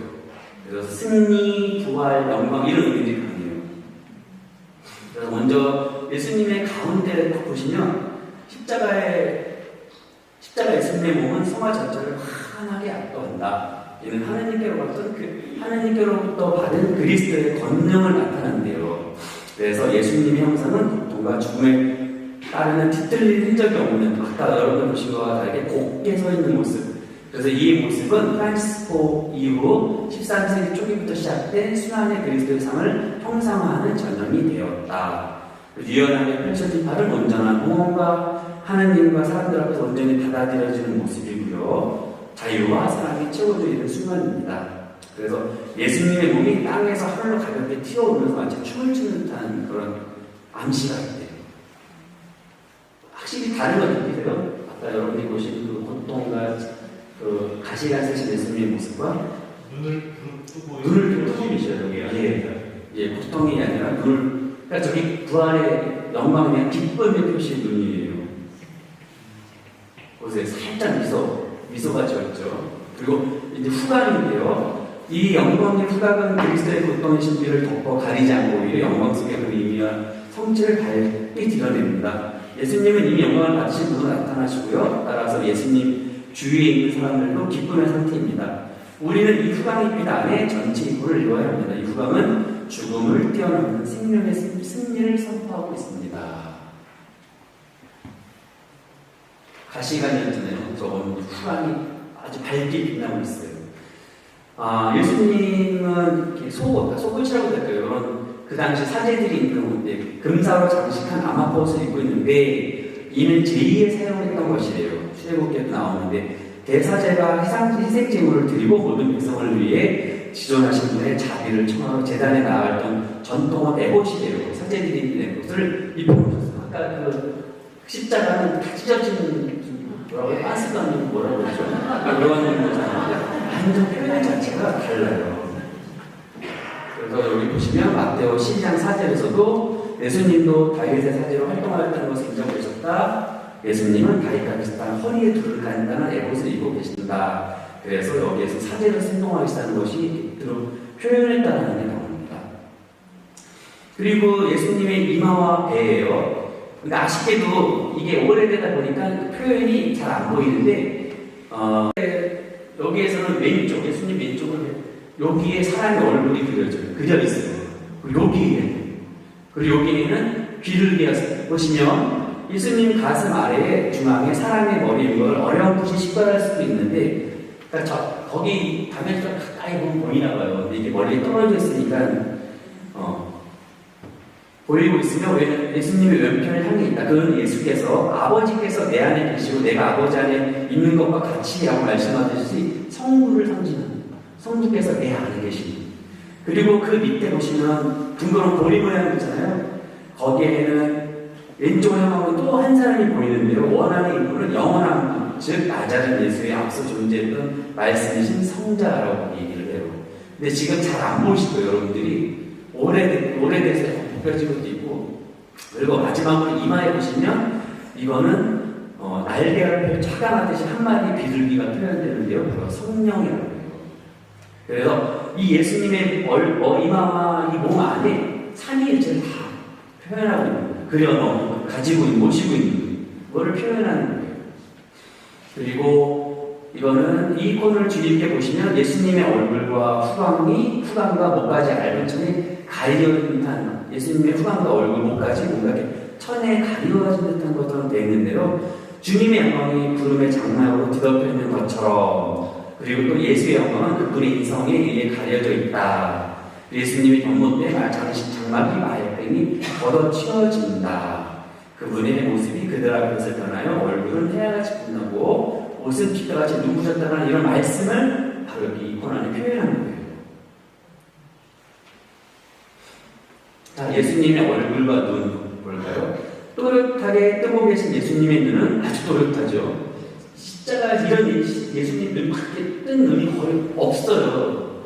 모든 건 다 슬프, 고통, 그 눈이 가려 이렇게 까무신 눈인데, 예수님은 그분이 살아계신 분을 보여준다. 그분 자신이 말씀하신다. 두려워하지 마라. 나는 처음이자 마지막이고 살아있는 존재다. 나는 죽었지만 이렇게 살아있고 영원히 무궁토록 살 것이다라는 묵시록 얘기를 표현한 거고, 예수님의 눈은 얼굴 전체에 어울리지 않게 매우 크다. 이것은 예수님이 항상 하느님을 향하여 계신 분이기 때문이다. 요한복음에서 얘기하고요. 그래서 아버지를 본 유일한 눈으로서 보시는 존재이심을 말해주는 하나의 묘사 방법이래요. 예수님의 시선은 하늘과 땅의 중간을 향해 있다. 그것은 예수님은 온 인류를 위하여 아버지 하느님께 자신을 바치시는 대사제요 중재자이기 때문이다. 나아가 그분의 눈길은 매우 위험하고 위험이 아니라 위험스럽고 동시에 평온하다고 해요. 평온하게 표현되어 있습니다. 자, 목이 굵어요. 뭔가 육체에서 헬스에서 굵은 게 아니라 예수님의 목은 아주 두툼하대요. 부활하신 후 예수께서 제자들 앞에 나타나시고 그들에게 숨을 내쉬면서 말씀하셨대요. 성령을 받아라. 누구의 죄든지 너희가 용서해주면 그들의 죄는 용서받을 것이다. 요한복음에 있는데, 숨이라는 그리스만 약간 인간 창조의 그 순간을 상기시키며 예수님의 숨은 새로운 창조요 참 부활을 가져다줌을 암시하고 있대요. 두툼한 목은 바로 영을 불어넣어 주시는, 즉 창조의 힘을 지니신 분을 표현하고 있답니다. 자, 예수님의 상처인데요. 예수님은 손과 발 그리고 옆구리 상처는 하느님의 어린 양의 피를 쏟아내는 샘으로 변하되어 있대요. 피는 우리를 위하여 영원한 구원을 얻어주신 새 계약의 피입니다. 당신 자신을 하느님께 흠없는 제물로 바치신 그리스도의 피는 우리의 양심을 깨끗하게 하는데 죽음의 행실을 버리게 하고 살아계신 하느님을 섬기는데 큰 힘이 되겠습니다. 히브리서에 나오고요. 보시면 지금 살짝 가려져 있어요. 두 천사들이 예수님의 손의 상처를 유심히 응시하고 있고, 예수님 팔 밑에 있는 다른 천사들은 여기 지금 잘 안 보이는데 천사들이 더 많아요. 하나님의 독생 성자가 흘리신 비참한 피의 광경이 매우 놀라운 표정을 지고 있습니다. 베드로 사도는 그리스도의 순환과 그 뒤에 올 영광을 미리 알려주시는 성령에 대하여 언급하면서 천사들일지라도 이 사건을 보호하십니다 라고 말씀하십니다. 이게 있다가 뒷부분에 더 천사의 모습이 나올 거예요. 설명이. 그리고 다니엘 1장은 조개 껍데기가 다 끝까지 펼쳐져 있어요. 맨 바닥에만 뻥 뚫려 있고 전체 감싸고 있는데요. 조개 껍질들로 이루어진 이콘의 테두리는 조화된 색조로 이루어지고 있고요. 조개는 그 아름다움과 경건성 때문에 고대인들에게는 천상적 아름다움과 영원함을 상징한대요. 이 이콘의 조개 테두리는 천상의 신비를 나타내주고 있대요. 그러니까 이콘의 천상의 신비를 다 감싸 넣은 거예요. 표현하는 거예요. 천사가 나오는 거예요. 보시면 천사 보이시죠? 예. 두 천사가 예수님의 상처에 시선을 고정하며 양손 끝에 있다. 이렇게 천사가 양손 끝에 예수님의 상처, 손상처 끝에 있고요. 천사들은 하느님의 메신저요. 그분을 경배하며 충실히 섬기는 존재들이다. 하늘과 땅을 감동시키는 놀랍고도 의미심장한 이 수많은 드라마에 많은 천사들이 등장하는데요. 그리스도의 팔 아래쪽에 네 천사가 자리 잡고 있대요. 팔 아래 네 천사가 자리 잡고 있대요. 그대의 손으로 십자가에 못 박히신 분의 몸을 가리키면서 그 상처를 놀라운 표정으로 바라보고 있고, 눈은 순환의 신비 앞에 크게 열려있고 표정은 슬퍼 보이지만 찬란해요. 그리스도의 순환과 영광은 천사들 보고 싶어 하시는 겁니다. 아까 베드로 1세 말씀이 있었고, 10명이나 되는 천사들은, 또 다른 천사들은 십자가 맨 위에 자리하여 예수님의 승천 장면, 이거 뒤에 설명을 해드릴게요. 예수님의 승천 장면에 환환이 되고 있다. 이들의 얼굴은 미소로 빛나고 있고 활기차고 축제, 슬퍼하는 모습이 아니라 기뻐하는 모습이 되어 있대요. 예수님의 승천하는 모습인데요. 이게 뒤에 있습니다. 그리고 양쪽 예수님 못 박힌 손에 천사들고 또 이 반대편에 손 밑에 천사가 4명이 있대요. 4명. 그러니까 그 손을 벌리는 밑에로 두 명의 천사가 있고, 양쪽 손 못 박힌 곳에 1명씩 천사가 있거든요. 그리고 예수님의 팔 아래에 많은 사람들이 있어요. 그래서 여기 보시면 성모님하고 예수님 많이 알았던 막달라나 요한의 어머니 마리아, 그리고 백부장 이렇게 표현되어 있는데요. 이들은 우리가 보기에 왼쪽에서부터 성모 마리아, 사도 요한, 마리아 막달라나, 야고보의 어머니 마리아, 그리고 백부장을 표현한 거예요. 이들은 예수님과 가까웠던 사람들로서 이들을 통하여 다음과 같은 기도가 받아들여졌음을 알 수 있대요. 아버지께서 나에게 맡기신 사람들을 내가 있는 곳에 함께 있게 하여 주시고, 나에게 주신 영광을 그들도 볼 수 있게 하여 주십시오라는 요한복음서의 내용을 여기서 그려놓은 거예요. 또한 여기 물들은 모두 키가 똑같죠? 누가 하나 들쭉날쭉하지가 않아요.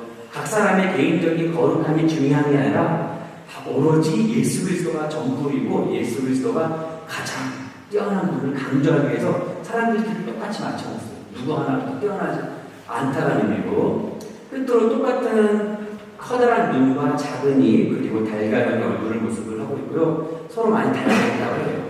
예수님의 얼굴도 그들과 같아 보이고요. 사도 바울의 말씀대로 하나님께서는 이미 오래전 택하신 사람들이 당신의 아들 같은 모습을 가지도록 미리 정하셨습니다 라는 그 말씀을 따라서 요분들하고 예수님의 모습을 비슷하게 표현했다고 보는 거예요.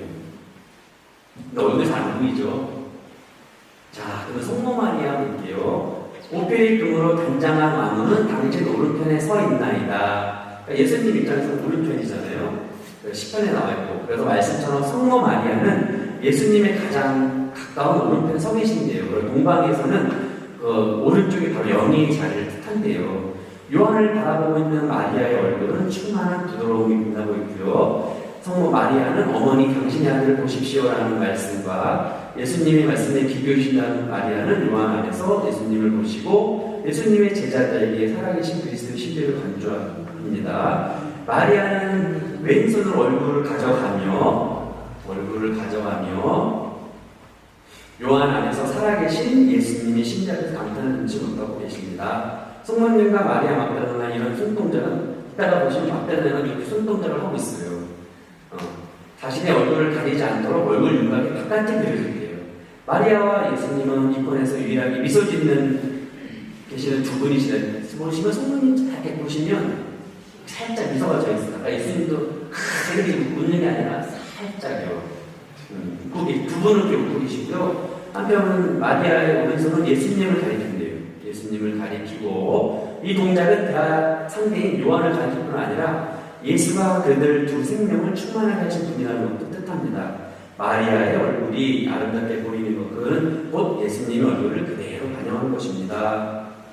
요한 안에 살아계신 예수님의 신비가 뭘까요? 예? 예, 그거를 표현한. 요한 안에 살아계신 예수님의 신비. 자, 예, 예. 그러니까 그거를 성모님이 보고 계신다라고요. 그렇죠. 예, 예. 근데 그게 뭘까요? 예수님 모습. 뭘까요? 네. 예수님의 신비. 예, 아, 예수님이 신비요? 네. 요한복음 읽어보세요. 네. 그러니까 지금 요한복음에 있는 내용을 여기 이 이콘 픽사가 누군지 모르겠지만 그 내용 따라 드린 거거든요. 뭘 사랑 아닐까요? 네? 누가 정답을 알고 계시는 것 같은데요? 다른 얘기예요? 아, 예. 요한 나왔습니다. 네, 요한. 네. 예, 특별하게 잘생긴 건 아니에요. 예.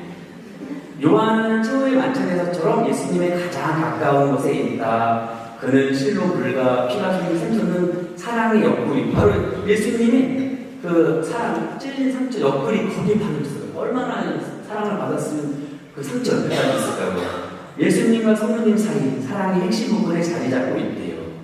그러니까 아까 자꾸 요한을 얘기할 때 사랑에 대한 얘기가 나오거든요. 요한의 머리는 성령에 의해 어머니가 되신 마리아에게 기울어지고 있는 성모님의 사랑을 맛보고 그 사랑을 받아들이려는 어린 양 같은 자세이다.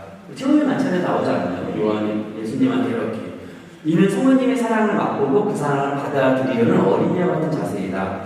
성모님이 하신 것처럼 그의 오른손은 부드러움과 찬탄의 대상이신 예수님을 가리키고 있대요.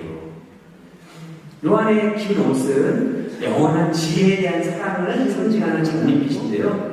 이는 지혜이신 그리스도를 발견한 그 지혜에 대한 사랑을 나타냅니다. 요한의 하얀 옷은 육에 대한 승리, 즉 교회의 정통이 그에 대해 말한 완전한 정결을 의미한대요. 이 정결이 요한에게 지혜와 생명에 받을 만한 자격을 얻게 하셨다는 지혜서에 나오네요. 참 신기한 게 마리아와 요한이 서로 두분 아이 컨택하는 게 신기합니다. 예. 원래는 십자가를 중심에 두고 예수님을 말하고 그렇죠. 양쪽에 그러니까 일반적인 십자가에서는 예수님하고 성모님하고 요한이 따로따로 이렇게 있어요. 같이 붙어있지가 않고. 자, 마리아 막달라나입니다. 지금은 꼴찌지만 첫째가 될 사람이 있다라는 말씀과 같이 예수님이 가장 가까운 곳에 한때 악령의 무리들에 사로잡혔던 마리아 막달라나가 있습니다. 그녀가 입고 있는 옷의 붉은색은 사랑입니다. 마리아 막달라나의 머리가 야고보 어머니 마리아에 닿았는데요. 이는 그들이 단순히 대화를 나누는 게 아니라 비밀 이야기를 하고 있는 것처럼 보입니다.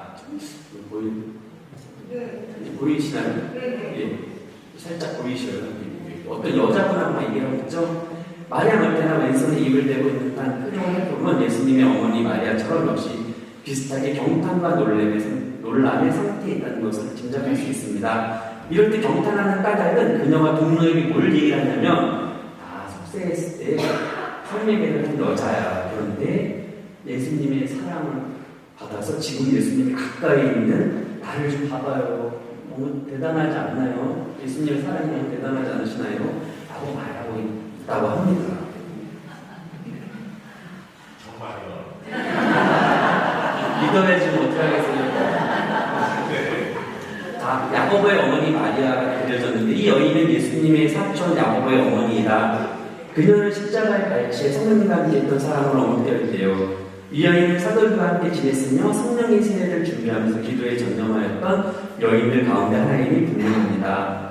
그분을 믿기 어려움을 든 예수와의 친척 관계에도 불구하고 이 여인은 갈대아에서 이르기까지 예수님을 출구 충실하게 따라왔대요. 아마도 그녀는 언젠가 하느님의 심판이 있는 날 영광의 멸류관을 갖게 될 겸손하고도 잊혀진 역사의 숱한 신앙인들을 대표하는 분이 아닐까 합니다. 그녀의 거친 외투의 짙은 흑색, 겸손의 표시예요. 긴 겉옷의 옅은 초록색은 비록 십자가 발 밑에 있었을 절박한 상황일지라도 그녀의 마음 안에 깃들어지는 굳센 희망을 상징하고 있대요. 그녀는 마리아 막달라나가 털어놓은 비밀을 주의 깊게 두고 있는데요. 그들의 손동작은 악마의 덫과 제의 사슬로부터 당신의 겉도를 보여주신 예수님에 대한 무한한 경탄을 암시한대요. 아마 막달라나 나를 듣고 너 그런 일 했어? 손가락질 하는 게 아니라 정말 예수님 대단한 분이네요. 당신이 그런 일을 했음에도 불구하고 이건 제 생각이에요. 근데 제 생각이 아니라 여기 내용을 보면 다음은 백인대장이에요. 이 백인대장은 예수에 대한 믿음으로 아들이 치유되었고 그 가족과 모두가 그리스도를 믿게 되었다고 요한복음에 나옵니다. 그의 왼쪽 어깨 너머로 치유된 그의 아들이 조그만 얼굴이 보입니다. 조그만 보이죠? 그리고 보여요? 참, 이 컴필사가 대단해. 이런 거를 그 말씀 안에 있는 걸 다 표현을 했어요. 그냥 그려놓은 게 아니에요. 어떻게 하셨죠? 그 소년이 세 사람의 이마가 보입니다. 그들은 바로 여기 보시면 이 위에 세 개 보여요. 이게 이마예요, 이마.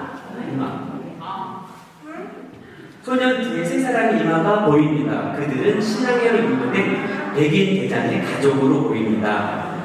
이 필사가는 백인 대장의 머리둘레 후방을 걸어놓지 않은 것은 아마도 아직 안 끝나셨나요? 아직 안 보셨나요? 보이시죠? 만두같이 생긴 다시 볼까요?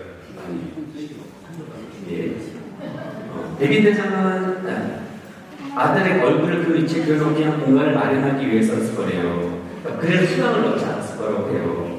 백인 대장의 신앙은 두 가지부터 드러내는데 오로지 예수님을 떨어지게 바라보고 있는 그 눈은 그분에 대한 신심이 드러나 있고 동시에 삼위일체에 대한 그의 신앙을 상징하는 오른쪽 세 손가락 삼위일체 두 손가락은 신성가예요. 이분은 신성과 인성과 삼위일체 삼위일체 예수님이시다라는 걸 이 손가락으로 이권 정교의 이권이 굉장히 많아요. 확고한 부동의 믿음을 나타낸다. 그는 가파라나움에 세워져 있어 해당을 상기시키는 한 나무 조각을 손에 쥐고 있대요. 해당의 나무 조각. 백인 대장은 예수님의 말씀을 경청하고 나서 그 말씀을 효과적으로 실천에 옮겼으며 그와 그의 온 집안은 예수님을 믿었다. 이렇게 설명이 되어 있습니다. 십자가에서 백인 대장을 얘기하는 겁니까? 아니면 이게 하나 나오는 백인 대장? 십자가에 있는 같은 이 그리고 이게 잠시만요. 여기 보시면 두 사람이 있죠? 다른 사람들이 요거에 대한 설명 제가 이걸 이렇게 보니 너무 안 보여서 이분들 설명을 할게요. 성모님과 백인 대장 앞에 신은 미상의 작은 두 인물이 보입니다. 왼쪽 사람은 백인 대장과 비슷한 옷을 입고 마리아 쪽의 사람들은 평복을 입고 있습니다. 사람들이 아니고 마리아 사람은 평복을 입고 있습니다. 이들은 무릎을 들어올린 것 손을 엉덩이에 받쳐놓은 태도 그리고 예수님을 향한 눈을 치켜들고 있는 게 똑같은 자세를 취하고 있습니다. 따라서 이 둘은 분명 같은 역할을 수행하고 있음을 알 수 있습니다. 이들 두 사람은 유다는 대사들과 바리사이파 사람들이 보낸 경비원들과 함께 한 대의 군인들을 데리고 그리로 갔다라는 말씀처럼 유다인으로서 로마인들과 함께 예수님의 교수형을 청하는 데 임무를 띈 인물들이랍니다. 하단의 왼쪽 이 사람은 예수의 옆을 창으로 찌른 로마의 병사 론지노가 창을 들고 예수를 바라보고 있습니다. 여기 보면요 론지노라고 글씨가 써있대요. 근데 지금 이게 작아서 안 보이는데 그리고 예수의 손에서 흐르는 피를 활두를 타고 예수 내려오다가 수직으로 론지노의 얼굴로 떨어지고 있습니다. 오른쪽 하단에 이 사람은 지금 잘 안 보여서 이 사람들 보면 이 깃대가 있대요. 이 사람은 예수에게 쓸개집을 준 스테파톤이라는 사람이에요.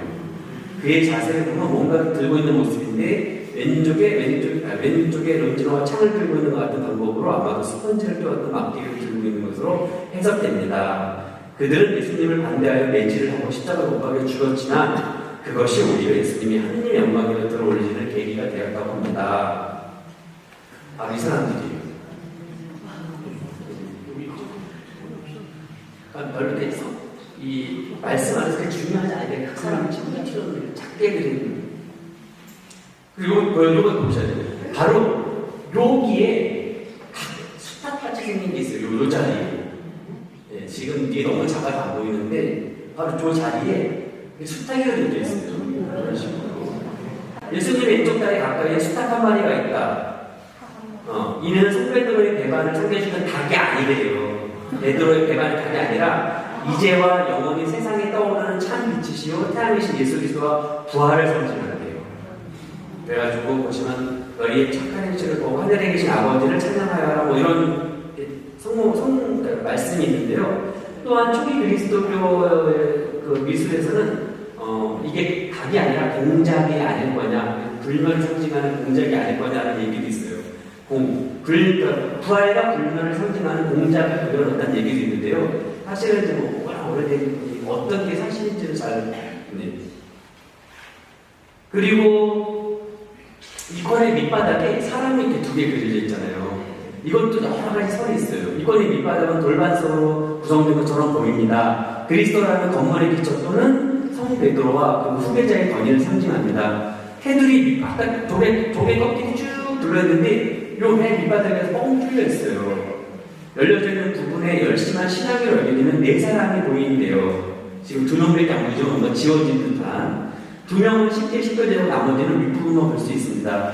그들은 이미 하늘나라에 살고 있다고 볼 수 있는데요. 십자가 발치에 그려져 있는 이 인물들은 원래 4명의 성인들이었을 것입니다. 왼쪽에 있는 성인들의 조상은 오랜 세월의 수많은 신자들이 입맞춤으로 완전히 지워지고 없습니다. 아마 상당히 주거 성인이 성 보스마와 성 다미안일 것이고 오른쪽에 후광을 지닌 두 남성을 분명히 볼 수 있는데 정면을 하고 있는 상반세 상인들도 아마도 이권에 공통적으로 등장하는 이권에 이제 자주 등장하는 게 바오로 성 베드로 상 바오로거든요. 그 두 분의 사도일 것이라고 얘기하고 있는 거예요. 그들은 그리스도께서 세상 끝날 때까지 당신의 실제적 현존을 지상에서 계속하도록 세우신 두 교회의 기둥이기 때문에 그 분들을 표현했다고 하는데 어떤 분들은 이 이콘이 모셔져 있는 이 십자가 이콘이 모셔져 있는 이태리 운동가 집안에서 특별히 아주 중요시하는 성 다미아노, 성 루피노, 성 베드로, 성 바오로, 성 세자 요한, 성 미카엘의 모습이 아닐까라고 하는 것도 있어요. 그러니까 이게 사실 어느 건지 정확한지는 모르는데 그렇게 써져 있더라고요. 그래서 방금 이 밑에가 뻥 뚫렸잖아요. 그래서 이 이콘 밑에는 여기 바위 같은 게 있대요.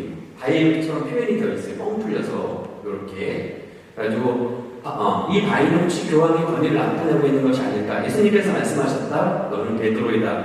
내가 이 반석 위에 내 교회를 세울 터이니 이런 얘기가 있고 이권 전체가 하늘 나라를 표현하고 맨 위쪽 인물들은 돌처럼 보이는 이 부분 앞에 있는 것을 생각한다면 여기 이 부분은 즉 안정성 있는 바위 그리스도의 건물의 기초를 보든가 또는 베드로와 후계자의 권위로 볼 수 있다고 해요. 우연인지 필연인지 이 성산 주거 성인이 베드로 예. 바오로입니다. 여기에 연관이 있지 않을까 생각해요.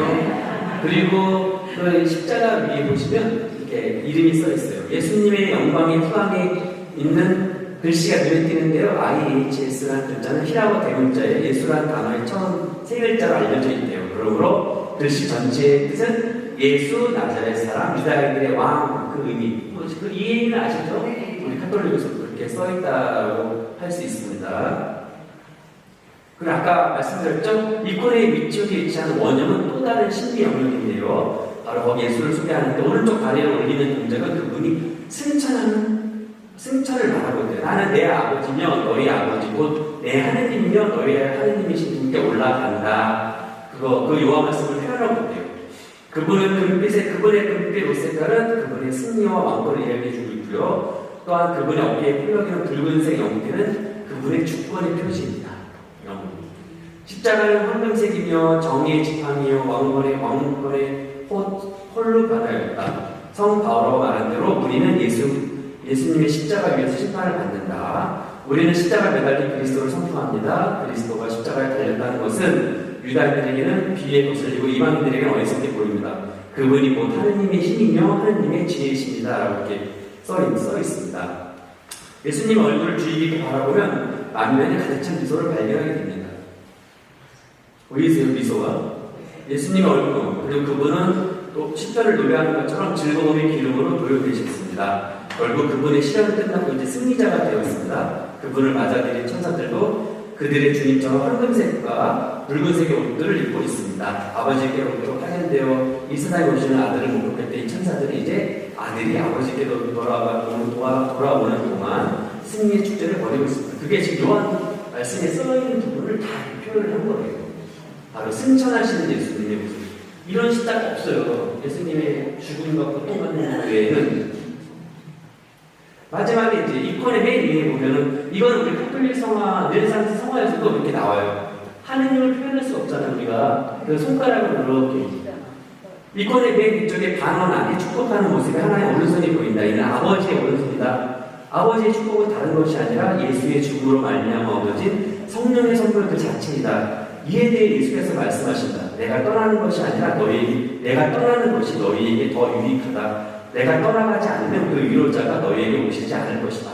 그러나 내가 가면 그분을 보내겠다. 성령이시겠죠? 예수께서 영광중에 들어가실 때 실제 예수의 이름을 위로자, 설령이라고 썼는데 성령을 보내시는 분은 아버지이시다. 이렇듯 아버지께서는 성령의 선물을 축복하신다. 이렇게 써 있습니다. 그럼 마지막에 보시면 지금까지 여러분들이 이 십자가 이거 보시면 우울하고 침울하고 막 슬프고 막 이래요. 아니에요. 저도 이걸 준비하면서 이 이권 안에서 예수는 부활하며 악과 죽음에 대한 승리자다. 악을 표시하는 검은 색깔은 그분의 승자를 더욱 두드러지게 하고 있다. 동정 마리아는 요한에게 미소를 짓고 있다. 원형하는 예수 또한 하늘로 오르며 미소를 짓고 있다. 모든 등장인물들이 기쁨 중에 있으며 이 중에는 치유된 아들을 왼쪽 어깨에 메고 있는 백인대장과 그의 구원받는 가족들도 포함되어 있다. 이렇게 나왔는데요. 그래서 이 십자가는 다른 우리가 보신 여러분의 익숙한 십자가와 다르게 부활, 영광, 승리 그리고 사랑 등이 많이 표현돼요. 그러니까 우리가 이분을 보면 슬픈 예수님의 있구나, 너무 슬픈 예수님의 피 흘리는 너무 슬퍼가 아니라 예수님의 십자가에 못 박힌 고통과 죽음의 끝이 아니라 그거를 뛰어넘은 그 다음에 있을 부활과 승천과 우리가 성령을 받으신. 자, 여러분들이 사슴은 이런 예수님이 우리 인간으로 하여금 이런 예수님의 고통받은 걸 통해서 더 이상 죄를 짓지 않고 살아가는 걸 교훈적으로 살려주시면 되고 그 후에 넘어서 있을 예수님의 그 부활의 기쁨, 영광을 기다리시는 그걸 바라보셔야 돼요. 네. 그냥 순한 고통에서 죽으면서 끝이 아니에요. 예수님이 그걸 보실 게 아니라 그 너머에 있는 부활과 또 승천 그리고 성령까지 받으실 분 우리에게 다시 오실 그 희망을 가지고서 이 사선을 잘 뜻있게 보내셨으면 하는 저의 부족한 마음으로 이 십자가를 좀 설명해 드린 것입니다.